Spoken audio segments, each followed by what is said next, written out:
আজ থেকে 6 বছর আগে, 7 বছর আগে,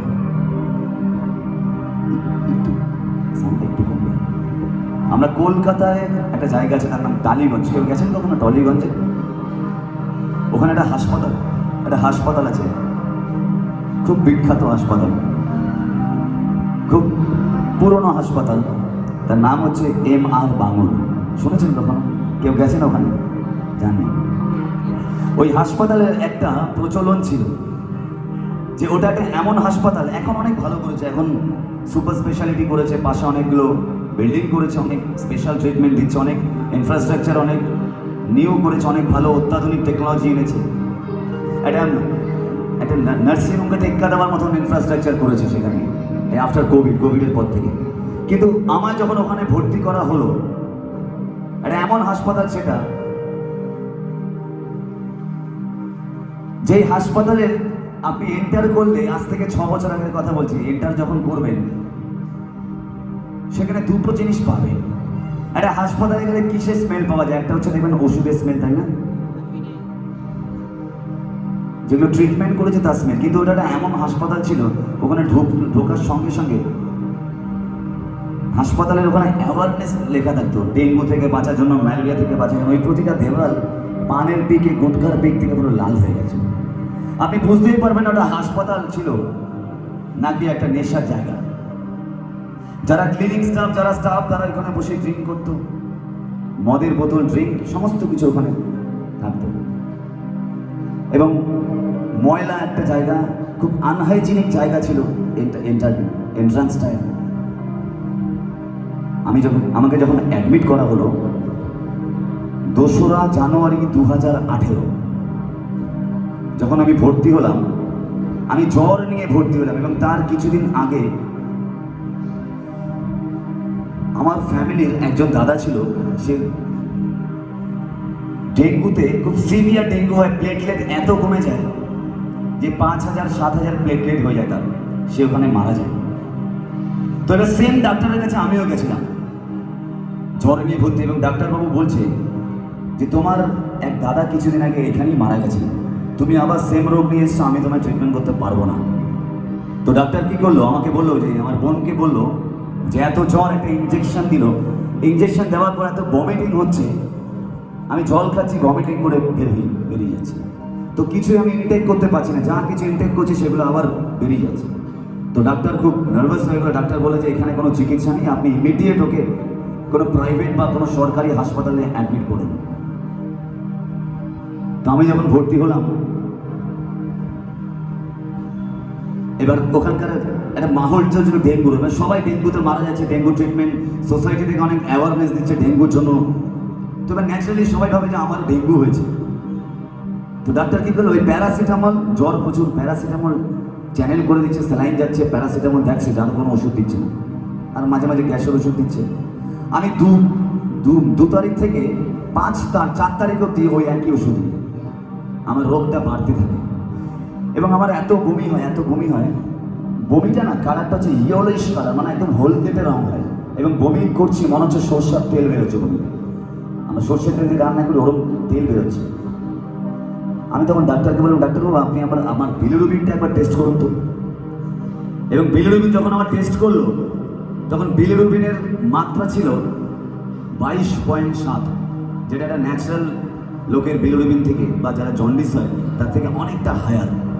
তো ডাক্তার বলে এটা ইম্পসিবল, এটা ভুল রিপোর্ট, আবার রিটেস্ট করো। আবার রিটেস্ট করলো, সেম রিপোর্ট।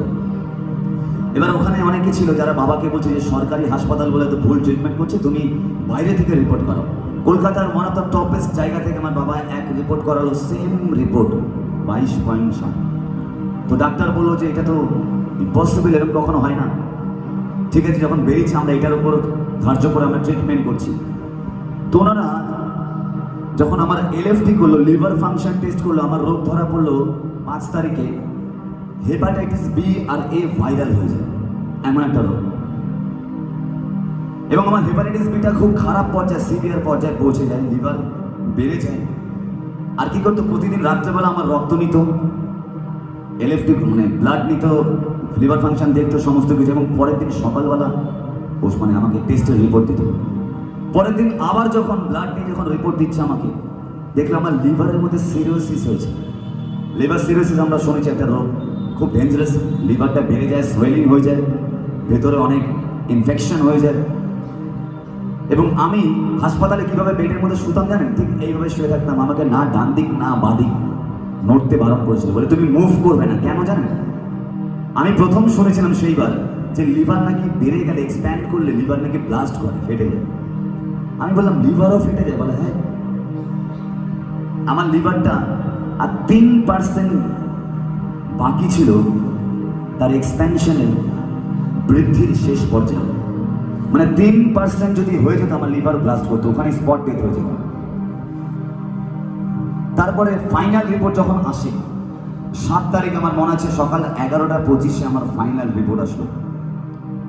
যে রিপোর্টে বেরোলো লিভারে 4 স্টেজ ক্যান্সার ধরা পড়ে। পৃথিবীর ওয়ান অফ দ্য, কি বলবো, হিলারিয়াস বা ডেডলি বা টপেস্ট যত ডিজিজ আছে তার মধ্যে one of the toppest disease হচ্ছে ক্যান্সার। ক্যান্সার একটা এমন রোগ, যার বাড়ির কোনো লোকের ক্যান্সার হয়, যদি অন্য রোগ হয় খুব ক্যাজুয়াল থাকে, তারা দেখবেন ভালো ভালো প্রোটিন খাওয়ায়, ভিটামিনস খাওয়ায়, ভালো ভালো জিনিস দেয়। কিন্তু যখন ক্যান্সার হয়ে যায় কোনো বাড়ির লোকের, তাদের মুখের কথাও চেঞ্জ হয়ে যায়। তারা ডাক্তারবাবুকে আর বলে না যে কী করে সুস্থ হবে, কতদিন লাগবে, না, তাদের টার্মিনোলজি চেঞ্জ হয়ে ডাক্তারকে বলে ডাক্তারবাবু ওনার হাতে আর কতদিন টাইম আছে, তাই না? It's natural. তারা বলে ওনার হাতে আর কতদিন টাইম আছে। আমার বাবাও তাই বলেছিল। একদিন সন্ধেবেলা যখন রিপোর্ট বেরোলো, বাবা মাকে টয়লেট করতে নিয়ে যাওয়ার জন্য যাচ্ছে, এবং বাবাকে আমি বলছি, বাবা আমার আওয়াজ প্রত্যেকে শুনতে পাচ্ছেন তো? পরিষ্কার শোনা যাচ্ছে? জড়াচ্ছে না তো? আমার বাবাকে আমি বলছি, বাবা ডাক্তার কি বলছে, আমি কতদিন বাঁচবো? বাবা বলতে পারছে না আমি কতদিন বাঁচবো। বাবা মুখটা সরিয়ে আমায় বলছে, না না তুই বাঁচবি। বাবা কাঁদছে, বাবার চোখে আমি জলের ফার্স্ট টাইম দেখি। আমার বাবাকে কোনোদিনও কাঁদতে দেখিনি। আমার বাবা খুব স্ট্রং মানুষ, প্রতিদিন সকাল 8টায় ঘুম থেকে উঠবে। আমি বাবাকে জীবনে, আমার এত বছর বয়সে জীবনে একবার কি দুবার আমি জ্বর হতে দেখেছি। ওই মানুষটাকে আমি জীবনে দুর্বল হতে দেখিনি, চোখে জল দেখিনি। কিন্তু সেই দিন বাবার চোখে জল দেখেছি, তাও লুকিয়ে লুকিয়ে। কারণ যখন আমরা ছোট থাকি, যখন আমরা বিপদে পড়ি, তখন বাবা আমাদেরকে হাতে ধরে নিয়ে যায় আর কি বলে যে আমি আছি, চিন্তা করিস না, তাই না? কি বলে, ভয় পাস না, আমি আছি, তোর বাবা আছে, চিন্তা করিস না। কিন্তু সেই দিন বাবা ওটা বলতে পারেনি যে আমি আছি। কেন জানেন? কারণ সেই দিন আমার বাবা আমাকে সাহস দিতে পারছিল না। তার সাহসিকতা, তার স্ট্রেংথ, তার মোটিভেশন, তার পাওয়ার ওখানে ক্যান্সারের সামনে হাঁটু পেতে দিয়েছিল। কারণ ক্যান্সার একটা এমন ডিজিজ যেখানে মানুষের কথা চলে না, ডাক্তারের কথাও চলে না। কিন্তু সেইখানে এক এমন বাবার দরকার ছিল যে হচ্ছে সবার বাবা। হালেলুয়া, জোরে বলে হালেলুয়া, জোরে বলে হালেলুয়া। সে হচ্ছে সবার বাবা, যার কাছে সারা দুনিয়া, যার কাছে সারা দুনিয়া, সারা পৃথিবী, সারা রোগ, সারা মহামারী, সারা মৃত্যু হাঁটু পেতে দিয়ে তাকে প্রভু বলে স্বীকার করে। যিনি বলেছে স্বর্গ মর্ত পাতাল আমার নিকটে হাঁটু পেতে, সমস্ত জানু পেতে চিবে বলবে যে আমি তুমি একমাত্র প্রভু। হালেলুয়া।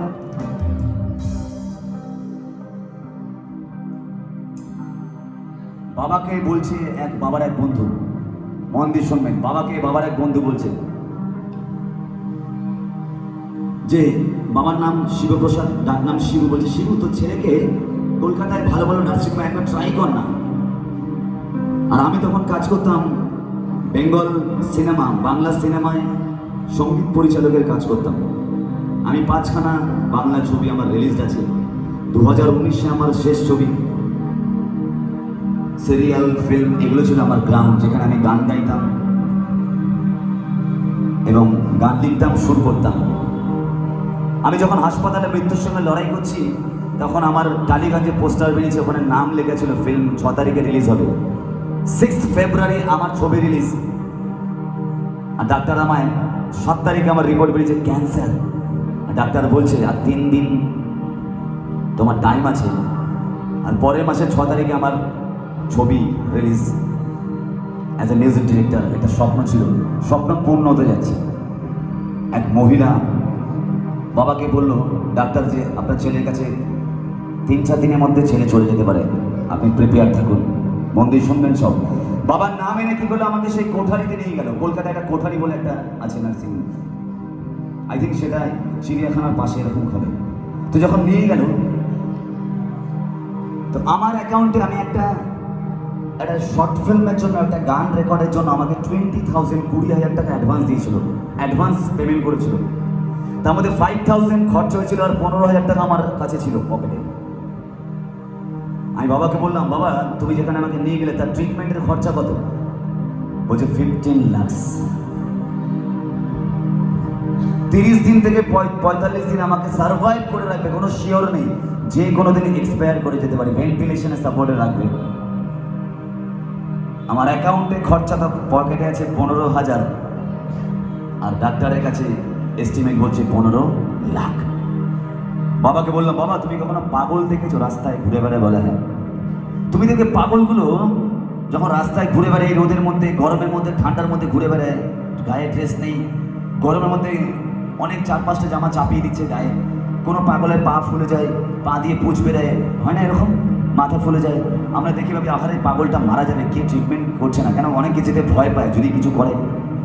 কিন্তু কিছুদিন পর আমরা ভাবি যে সে মারা যাবে, আবার কিছুদিন পর দেখি সেই পাগলটা মারা তো যায়নি, এবং এই পাটা হিল হয়ে গেছে, সুস্থ হয়ে গেছে। কে তাকে হিল করে? বলুন, যিনি বানানেওয়ালা, ওপরে যিনি বসে আছেন, তিনি সবাইকে সুস্থ করেন। বাবা বললাম, বাবা যদি একটা পাগল সুস্থ হতে পারে, তাহলে তোমার এই ছেলেকে যদি সুস্থ করা থাকে, তাহলে জিসাস এই হাসপাতালে সুস্থ করে দেবে। হালেলুয়া। তুমি আবার ওখানে নিয়ে চলো, আমার জন্য 15 লাখ টাকা খরচা করে লাভ নেই। বাবা বলছে আমার কাছে নেই, কিন্তু আমি চেষ্টা করবো কিছু 4-5 লাখ টাকা জোগাড় করার। বাবা ডাক্তারকে বলছে আমি আমার বাড়ি ঘর সমস্ত বেচে দেবো, দরকার পড়লে আমি আমার কিডনি বেচে দেবো, কিন্তু আমার ছেলেকে বাঁচান। বাবা বলছে লাভ নেই কোনো, আপনাকে তো বাঁচতে হবে, আপনার ফ্যামিলিকে বাঁচতে হবে, ওর সময় শেষ, ওর রোগটা এমন হচ্ছে লাস্ট স্টেজ ধরা পড়ে, আজ কোনো টাইম নেই। তো যথারীতি ওই হাসপাতালে গেলাম, ভর্তি হলাম, ট্রিটমেন্ট কিছুই না, ওই স্যালাইন দিচ্ছে, কেন ডাক্তার জানে মারা যাবে। সেই দিন বিকেলবেলা, বিকেল 5টা থেকে 6টা, 1 ঘন্টা আমাকে দেখার ভিজিটিং আওয়ার্স ছিল। সবাই দেখতে আসছে, বাড়ির লোক, এবং আমার ব্যাকগ্রাউন্ড, আমি একটা হিন্দু পরিবার থেকে প্রভুতে আসা। হালাকি প্রভু হিন্দু, মুসলিম, খ্রিস্টান এগুলোকে বিচার করে না। প্রভু ধর্মের ঈশ্বর নয়। বাইবেলে কোথাও লেখা নেই ধর্ম, এক জায়গায় শুধু ধর্ম ওয়ার্ডটা লেখা আছে। তার মানে হচ্ছে তিনি ধর্ম ওয়ার্ডটা কেন লিখেছেন যেন? কাকে ধর্ম কথা বলছেন? বলছে অনাথদের সেবা করা এবং নিজেকে সূচি রাখা, সেটাই হচ্ছে আসল ধর্ম। হালেলুয়া। আর আমি সেকেন্ডলি বাইবেলে কোথাও ধর্ম ওয়ার্ডটা খুঁজে পাইনি। তিনি ক্রিশ্চিয়ানদের শুধু ঈশ্বর নয়, তামাম দুনিয়ার ঈশ্বর। হালেলুয়া। যদি শুধুমাত্র ক্রিশ্চিয়ানিটির ঈশ্বর হতো, তাহলে বাইবেলে যোহন 3:16 থাকতো না, তাই না?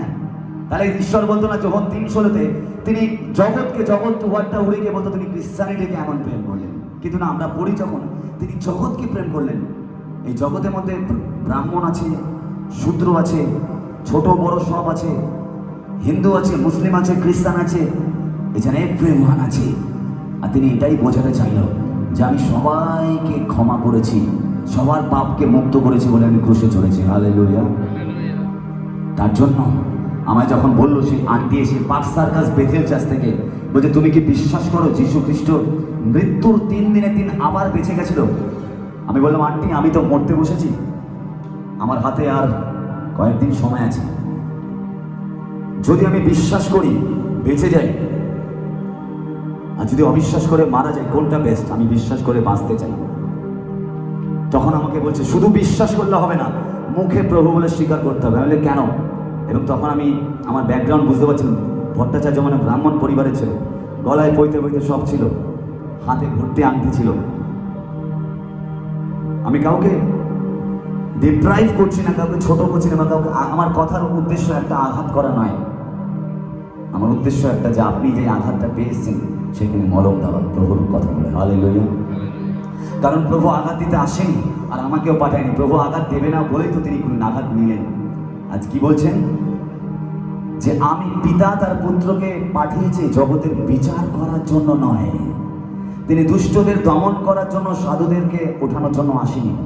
তিনি বলছে আমি দুষ্ট সাধু সকলকে পরিত্রাণ করার জন্য এসেছি। হালেলুয়া।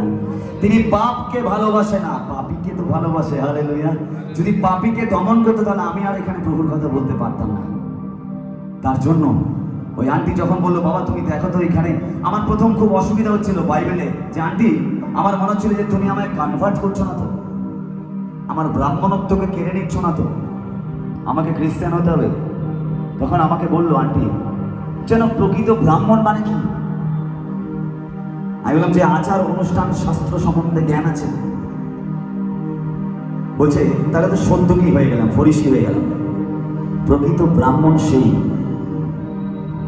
যে সৎ, পবিত্র এবং প্রভুর মনের মতো লোক। হালেলুয়া। এবং পিতার আজ্ঞা পালন করে। হালেলুয়া। প্রকৃত ব্রাহ্মণ সেই যে ক্ষমা করতে পারে। হালেলুয়া। প্রকৃত ব্রাহ্মণ সেই যে সেই ব্রহ্মকে জানে, আর সেই ব্রহ্মকে যিনি সকল জগৎকে সৃষ্টি করেছে, সেই ব্রহ্মকে আমরা ইয়াহওয়ে গডকে দেখতে পাই না, যার মুখের কথায় বললো আলো হোক। প্রকৃত ব্রহ্ম সেই যে আলোর জ্যোতি নিয়ে ওই স্বর্গে বিরাজমান। তাই তো প্রকাশিত বাক্য বলছে সূর্য চাঁদের দরকার নেই, তার আলোয় আমরা আলোকিত থাকবো এখানে। হালেলুয়া। সেই ব্রহ্ম তার আলো নিয়ে স্বর্গে বিরাজমান, আর ব্রহ্মকে জানা মানে হলো ব্রাহ্মণত্ব। হালেলুয়া। তার জন্য আপনাকে ভট্টাচার্য, ব্যানার্জি, দাস কিছু হতে হবে না, আপনাকে হিন্দু, মুসলিম, খ্রিস্টান কিছু হতে হবে না। একটা জিনিস হতে হবে, সেই ব্রাহ্মণত্বে প্রবেশ করার দ্বারকে জানতে হবে, ওয়েকে জানতে হবে। আর জিসাস কি বলছে? I am the way. Hallelujah. আমায় বললো যে এই বইটা দেখবেন নীল রঙের একটা বাইবেল আছে, আপনাদের দেন না এরকম গিদিয়ন বাইবেল নীল রঙের? কেউ পেয়েছেন গিদিয়ন নীল রঙের বাইবেলটা? ওই বাইবেলটা আমার ফার্স্ট টাইম দেখা হচ্ছে, এখানে শুধুমাত্র সুসমাচার আছে। আমায় বলছে এখানে খুলে দেখো তো কোথায় লেখা আছে জিসাস ক্রাইস্ট অনলি ফর ক্রিশ্চিয়ানিটির জন্য আসছিল। আমি বললাম আন্টি আপনার কাছে 5 মিনিট সময় আছে, 5 মিনিট পরে ঘন্টা পড়বে, 6টা বাজবে আর আপনাকে বের করে দেবো। আমি কি করে এই 5 মিনিটের মধ্যে আপনাকে দেখাবো যে এই বইটার মধ্যে লেখা আছে যে যিশু সবার জন্য এসেছিল? তিনি আমাকে যোহন 3:16 দেখাচ্ছে, বলছে। আমি বললাম মানলাম, কিন্তু এমন একটা জিনিস আমি দেখতে চাই যেখানে মনে হবে যে আপনি নয়, স্বয়ং জিসাস আমার সাথে কথা বলছে। হালেলুয়া। তখন আমায় বললো তাহলে তোমাকে এটা শোনার জন্য বা দেখার জন্য 3 দিন ওয়েট করতে হবে। আমি বললাম আন্টি ডাক্তার বলছে 3 কি 4 দিন আমার কাছে সময়। উনি আসলো, আমার মাথায় হাত রাখলো আর বলল যে আমি সেই মহান ডাক্তারের নামে শপথ করে বলছি আগামী 3 দিন পর তুমি সুস্থ হয়ে, বেঁচে, ক্যান্সার থেকে হিল হয়ে, নতুন জীবন পেয়ে এটা প্রমাণিত হবে, এটা প্রমাণ পাবে যে প্রভু যিশু হলো সেই ঈশ্বর যিনি মরা মানুষকে, ক্যান্সারকে এবং সমস্ত রোগ থেকে হিল করতে পারে। চলে বলবো হালেলুয়া। আমি বললাম লেটস সি, দেখা যাক। তখনও মনের মধ্যে একটা ফলস প্রাইড ছিল, দেখি তোমার যিশু কতটা জীবন্ত। আমি বললাম যদি যিশু আমায় বাঁচাতে পারে তাহলে আমি জিসাস ক্রাইস্টের, এবং আমার এই গলা দিয়ে, এই ঠোঁট দিয়ে আর সিনেমার গান হবে না, গাইবো না, প্রভুর জন্য গাইবো। হালেলুয়া। আর রিয়েলি 2019-এর পর থেকে আমি প্রভুর জন্য গান, সিনেমার জন্য গান আর গাই না। আপনারা এখনো ইউটিউবে দেখতে পারেন আমার 6টা সিনেমা রিলিজ আছে, সিরিয়াল রিলিজ আছে। তারপরে বলছি স্টোরিটা। আন্টি বলে চলে গেল আর প্রার্থনা করে চলে গেল যে আর 3 দিন পর, মানে 8 তারিখে উনি এসেছিল, আর 3 দিন পরে কি হলো 11 তারিখ। বলছে জিসাস ক্রাইস্ট যেমন 3 দিনের মধ্যে পুনরুত্থিত হয়েছিল, তুমি 3 দিন পর তাকে বিশ্বাস করে, গ্রহণ করে, মুখে বলে উইদিন 3 days তুমি হিল হবে, সুস্থ হবে, বেঁচে বাড়ি থাকবে। আমি বললাম লেটস সি, দেখা যাক। আর জিসাস ক্রাইস্ট, জিসাস যদি তুমি আমায় বাঁচাও, যদি তুমি আমায় বাঁচাও, আমি তোমার মাথার চুল থেকে পায়ের নখ পর্যন্ত, হ্যাঁ ভুল হয়ে যাবে, পাপ হয়ে যাবে, কিন্তু আবার খোয়ারের মেষ খোয়ারেই ফিরে আসবে। হালেলুয়া। খোয়ারের মেষ খোয়ারেই ফিরে আসবে। আমি ভুল করে ফেললাম হয়তো, কিন্তু জিসাস আমি জিহুদার মতন আত্মহত্যা করবো না, তোমায় পুরোপুরি ত্যাগ করবো না। আমি ভুল করলে, অস্বীকার করলেও পিতরের মতন আবার তোমার খোয়ারে ফিরে আসবো। হালেলুয়া। ডাক্তার 9:30 আসলো, সবাইকে খাবার দাবার দিয়ে ওষুধ দিচ্ছে, ইঞ্জেকশন দিচ্ছে। আমার রুটিন ছিল প্রতিদিন খাবার দিত এবং দুটো 14টা করে 15টা করে ইঞ্জেকশন দিত আমাকে সারাদিনে, আর দেখে চলে যেত। সেই দিন রাত্রেবেলা ডাক্তার এসছে, এক নার্স ছিল, তার নাম মিতালি আন্টি। তো আন্টি ডাক্তারকে বলছে যে ওকে আজকে আর কোনো ওষুধ দেওয়া হবে না। ডাক্তার আমাকে একটা কমলা রঙের পর্দা দিয়ে ঘিরে দিয়েছে। ডাক্তার পাশ থেকে বলছে যে আর লাভ নেই, ওর বাড়ির লোককে ফোন করে বলো যে আজ রাতে কি কাল সকালের মধ্যেই কিছু একটা হয়ে যেতে পারে। এবং দেখবেন মনিটর মেশিন থাকে না, আমার পালস রেট একদম আস্তে আস্তে যাচ্ছে, মানে নিস্তেজ হয়ে পড়ছে শরীরটা। তো আমি পুরো শুনলাম, শুনে ভেঙে পড়লাম। ভেঙে পড়ার পর আমি প্রভুর কথা বলছি, প্রভুকে বলছি, প্রভু যে আমি বাঁচতে চাই, আমি তোমায় প্রতিজ্ঞা করলাম প্রভু আমি সব ছেড়ে তোমার আরাধনা করবো। এবং আমার সামনে রিপোর্টটা এসে বললো, রাখলো। রিপোর্টটা মনে হচ্ছে কাগজের 6টা-7টা পাতা আমাকে বলছে যে আর তুমি বাঁচবে না। ডাক্তার বলছে আর লাভ নেই, বাড়ির লোক বলছে যদি তুই থাকিস, আর কানের মধ্যে সমস্ত বলছে আর বাঁচবে না, আর বাঁচবে না, আর বাঁচবে না, আর বাঁচবে না, আর বাঁচবে না, আর বাঁচবে না, কানের মধ্যে বারবার বলছে। কিন্তু বারবার আমি শুনছি আর বাঁচবে না। হয় না, দেখবেন আমরা সিনেমায় দেখি যে একটা কথা বারবার বারবার বারবার বলছে, সাবকনশিয়াস মাইন্ডে কেউ বলছে আর বাঁচবে না, আর বাঁচবে না, আর বাঁচবে না, আর বাঁচবে না, আর বাঁচবে না, কিন্তু আমার মুখ অন্য কথা বলছে। মুখ বলছে না মন, আমি প্রভুর কথা শুনলাম আর বাক্য দেখলাম, কেউ যদি খ্রিস্টে বিশ্বাস করে সে মরিলেও জীবিত থাকিবে। হালেলুয়া। মৃত্যু সে দেখিবে না। হালেলুয়া। যে আমি মৃত্যু মানে দৈহিক মৃত্যুর কথা বলছি না, আত্মিক মৃত্যু বা সেকেন্ডের। যে খ্রিস্টেতে বিশ্বাস করবে সে ঈশ্বরের মহিমাকে দেখতে পাবে। হালেলুয়া। কারণ বাক্য বলছে লাজার যখন মারা গেছিল, 4 দিনের পচা করা লাশ আবার জিন্দা হয়েছিল, সে মহিমাকে দেখতে পেয়েছিল। তাহলে ঈশ্বর যদি 2025 বছর আগে লাজারকে বাঁচাতে পারে, তাহলে সেই ঈশ্বরের ক্ষমতা কমে গেল? তার কি পাওয়ার কমে গেল?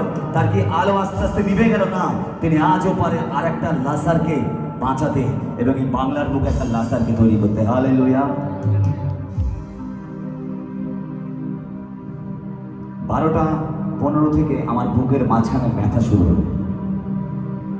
এই জায়গাটায় ব্যথা হতে হতে এমন জোরে ব্যথা হচ্ছে, আমরা জানি না যে আমি জানি না যে আপনারা কতজন হার্ট অ্যাটাক বা কার্ডিয়াক অ্যারেস্টের এক্সপিরিয়েন্স হয়েছে নিজের জীবনে, কিন্তু আমি সেই দিন কার্ডিয়াক অ্যারেস্ট হয় আমার এখানে বুকের ঠিক এই জায়গাটায়, ঠিক বাঁ দিক না ডান দিক না, ঠিক লেফট পোর্শনের শুরুতে এই জায়গাটায় এমন জোরে সিভিয়ার পেন হয়, আমি ইনহেল করছি,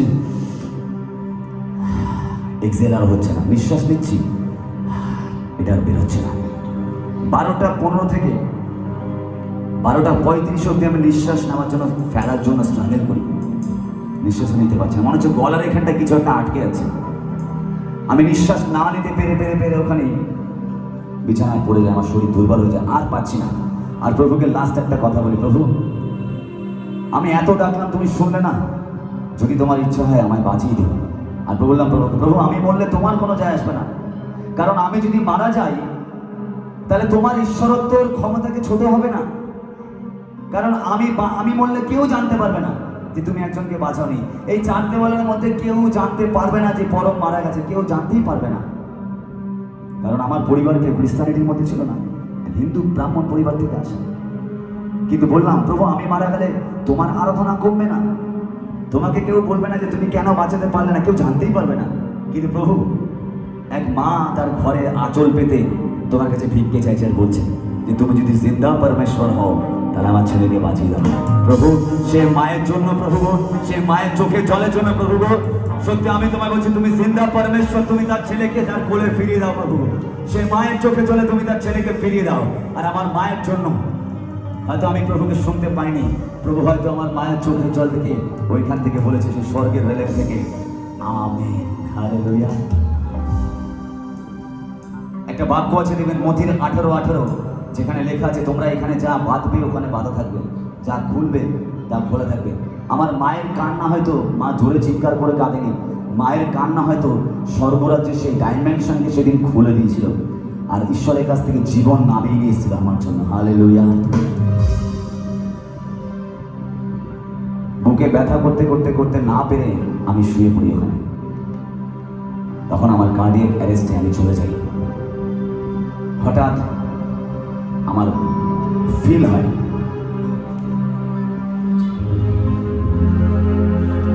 হঠাৎ আমার ফিল হয় মন্দির শুনে। আই ডোন্ট নো এই জায়গাটা কতজনের বিলিভ হবে, কিন্তু আমি এক্সপিরিয়েন্স করেছি বলে আপনাকে বলছি। আমি বিছানায় বেডে শুয়ে থাকি, আর আমার বেডটা হচ্ছে একদম হাসপাতালে ঢুকে, পুরোনো বিল্ডিংয়ে ঢুকেই ডান দিকে ফার্স্ট বেডটা আমার ছিল, 4 নম্বর বেড। আমার ফিল হয় যে আমি শুয়ে আছি হাসপাতালে বেডে, আর আমার ডান কাঁধে রাইট শোল্ডারে ঠিক এই জায়গাটায় একটা হাত এসে পড়ে। এবং হাতটা কোনো হয় না যে একটা হাত যদি এখানে কেউ আপনাকে দেয়, আপনি মেজার করতে পারবেন, ফিল করতে পারবেন যে ওটা মানুষের হাত, কিন্তু ওটা মানুষের আকৃতির মতনই, কিন্তু হাতের সাইজটা আমি ফিল করেছিলাম যে একটু বড় হাতটা, তার পাঞ্জাটা। যখন পড়লো আমি চোখ খুললাম, চোখ খুলে এক মহাজাগতিক দৃশ্য দেখলাম যে আমাকে একটা কমলা রঙের পর্দা দিয়ে ঘিরে দিয়েছিল।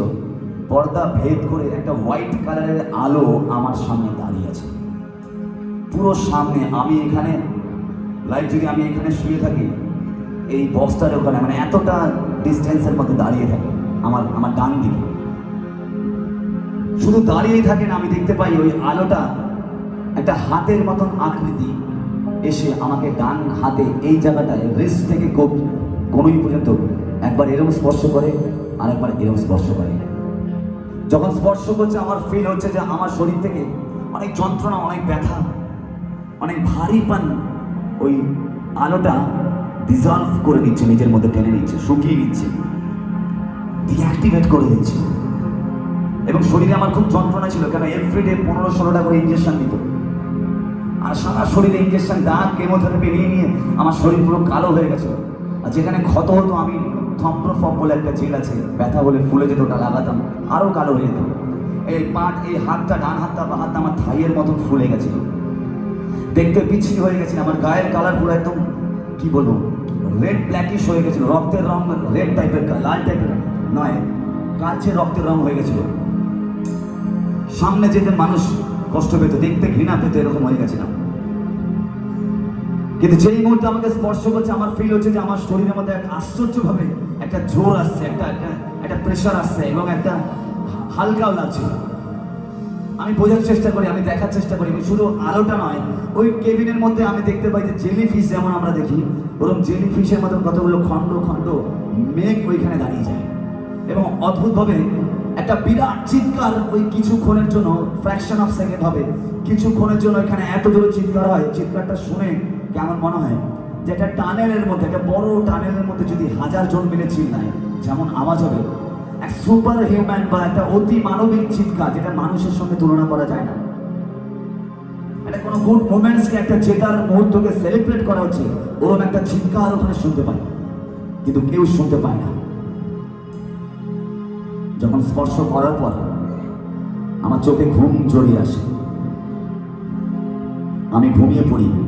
আমি ঘুমের মধ্যে ফিল করি আমার প্রচন্ড জোরে টয়লেট পাই, আর এত জোরে টয়লেট পাই আমাকে নার্সরা বলেছিল তুমি টয়লেট করতে উঠবে না, যদি টয়লেট পায় একটা বেল ছিল এখানে, ওই বেলটা প্রেস করলে নার্স আসবে, আমাকে টয়লেট করাবে।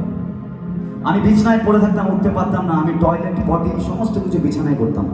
বেড প্যান দিয়েছিল, একটা মগ ছিল ওখানে, ওটার মধ্যে টয়লেট করতাম।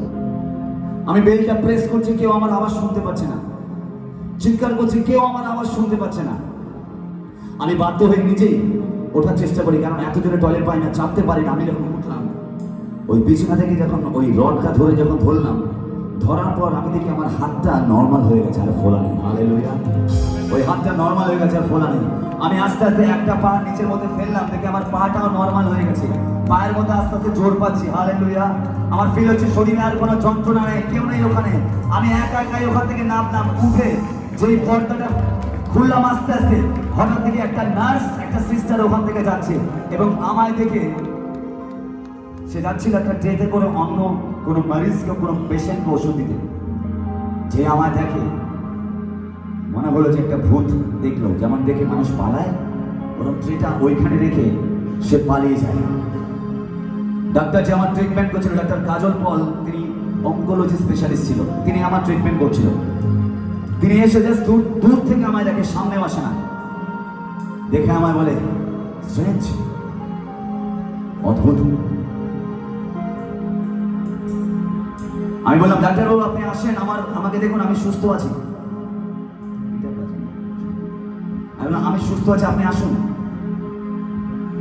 ডাক্তার একা আসলো না, আরো কিছু জনকে নিয়ে আসলো। নিয়ে এসে যখন তিনিও আমার এখানে হাতটা রাখলো, আর হাতটা রেখে আমার একটা কথা বললো যে তুমি কি সেই যাকে এখানে অ্যাডমিট করা হয়েছিল? মানে কেন ডাক্তারবাবু, আপনি দেখতে পাচ্ছেন আমি জীবিত আছি। ডাক্তার বললো ভেরি গুড। বাড়িতে ফোন করলো। জানেন যখন বাড়িতে ফোন করলো, আমার বাবার আর আমার দাদার নাম্বার দেওয়া ছিল। যখন আমার বাড়িতে আমার বাবার কাছে ফোন করলো, বাবা জানে যে হাসপাতাল থেকে একটা ফোন আসবে, ছেলে ডেড বডি নিয়ে যাওয়া ছিল। কারণ আগের দিন বলে দিয়েছিল যে কোনো সময় আপনার ছেলে এক্সপায়ার করতে গেছে, যখন হবে এক্সপায়ার করে যাবে, যখন ফোন আসবে আপনি রেডি থাকবেন। যেই বাবার কাছে ফোনটা আসে, বাবা বাড়িতে না বলে নিচে এসে কাঁদে, কাঁদতে কাঁদতে সমস্ত রিপোর্ট নিয়ে হাসপাতালে যায়। আমি জানি না সেই সারা রাস্তায় বাবার কেমন ফিল হচ্ছিল যে ছেলে মারা যাবে, তার ডেড বডিকে দেখতে যাচ্ছে। যখন হাসপাতালে ঢোকে, 9 নম্বর ওয়ার্ডে সোজা যখন ঢোকে, আর আমার বেডটা ছিল 4 নম্বর, ঢুকে সোজা ডাক্তারের কাছে যায়। মনে হচ্ছিল বাবা সেই সময় কাঁদছিল। ডাক্তারের কাছে যখন যায়, বাবা নিজেকে চাপতে পারছিল না, চোখে জল। বাবাকে ডাক্তার বলছে শিববাবু ওই দেখুন আপনার ছেলে। বাবা ভেবেছিল ছেলে ডেড বডিটা দেখবে না। বাবা যখন টার্ন নিল, আমার বেডের দিকে তাকালো, দেখলো ডেড বডি নয়, তার ছেলে বসে বসে খাবার খাচ্ছে আর হাত তুলে বলছে বাবা আই এম ওকে, হালেলুয়া, আমি বেঁচে আছি, hallelujah, I am okay, hallelujah. আর বাবা এখানে এসে বলছে আমাকে, তাহলে বাবা তুমি ঠিক আছে না? হ্যাঁ অ্যাবসলিউটলি আমি ওকে, আমি বেঁচে আছি। বাবা ডাক্তারকে গিয়ে হাত ধরে থ্যাংক ইউ জানাচ্ছে। ডাক্তারবাবু বলছে হ্যাঁ থ্যাংক ইউ ঠিক আছে, কিন্তু আপনার ছেলে কি করে, কোথায় যায়? বলছে আমার ছেলে ফিল্ম লাইনে কাজ করে, গান বাজনা করে। বলে না না সে ঠিক আছে, তার প্রফেশন, কিন্তু কোথায় যায় কি? বলছে না মাঝে মাঝে চার্চে যায়। তখন বলছে আপনারা খ্রিস্টান? ভট্টাচার্য টাইটেল বলে না আমরা খ্রিস্টান নই, কিন্তু ও বিশ্বাস করে, মানে এমনি জাস্ট ভালোবাসে। তো ডাক্তার বলছে তার স্ত্রী ছিল রোমান ক্যাথলিক। সেই ডাক্তার বলছে জানেন আমি শুনেছি আমার স্ত্রী বলে, ডাক্তারবাবুর বউ তাকে নাকি বলে, তিনি আমার বাবাকে বলছে আমার স্ত্রী বলে যে Jesus Christ is a living god, তিনি জীবিত ঈশ্বর। এক ডাক্তার আমার বাবাকে বলছে, আর বাবা বলছে ইয়েস। বলছে হতে পারে যে তাই সেই আপনার ছেলেকে বাঁচিয়ে দিয়েছে, কারণ আমি দেখেছি তাকে একটা কিছু বই পড়তে, আর ওখানে লেখা ছিল দ্য হোলি বাইবেল, পবিত্র বাইবেল, হালেলুয়া। এবং ডাক্তারের সঙ্গে আরো কিছু ডাক্তার থাকে, তারা এসে বলছে হ্যাঁ বেঁচে গেছে, ভেরি গুড। কিন্তু তারা স্যাটিসফাই নয়। কেন স্যাটিসফাই নয়? তারা ভাবছিল যে বেঁচে গেছে, কি করে বাঁচবে, তার তো মরে যাবার কথা ছিল। তাদের সিস্টেম বলছে মারা যাবে, তাদের বিদ্যে বলছে, তাদের এডুকেশন বলছে, তাদের এক্সপিরিয়েন্স বলছে, টেকনোলজি বলছে তাদের মারা যাবে, সার্টিফিকেট বলছে, ডায়াগনোসিস বলছে মারা যাবে। কি করে বাঁচলো? বলছে আরো অবজারভেশনে রাখবো, শিববাবু আপনার ছেলেকে আরো 5-6 দিন রাখবো। এবার বাবা খালি ভয় পাচ্ছিল যে এই 5-6 দিনের মধ্যে বেঁচে তো গেছে, যদি আবার কোনো ইঞ্জেকশন দিয়ে আমার ছেলেকে মেরে দেয় তখন কি বাঁচাবে? বাবাকে বললাম বাবা ডোন্ট ওয়ারি, যদি ক্যান্সার থেকে প্রভু বাঁচাতে পারে আর 5-6 দিনের মধ্যে আমার কিছু হবে না। হালেলুয়া, আমি বাঁচবো মানে বেঁচে গেছি। হালেলুয়া। কি হলো জানেন, আমার বোন আমাকে বলেছিল, বোন যখন দেখতে এসেছিল 9 তারিখে, বলছে দাদা তুই যদি সুস্থ হোস, তাড়াতাড়ি যদি সুস্থ হয়ে বাড়ি যাস, তাহলে তোর জন্মদিন আমরা পালন করবো। আর আমার জন্মদিন ছিল 12 জানুয়ারি, 12ই জানুয়ারি। 9 তারিখে সুস্থ হলো আমার 3 দিন পর। আমি বোনকে বলেছিলাম বোন তুই বাড়ি যা, সারা ঘর জুড়ে বেলুন লাগাতে শুরু কর, জিনিস ঘরটা সাজাতে শুরু করো, তোর দাদা ফিরছে সুস্থ হয়ে। হালেলুয়া।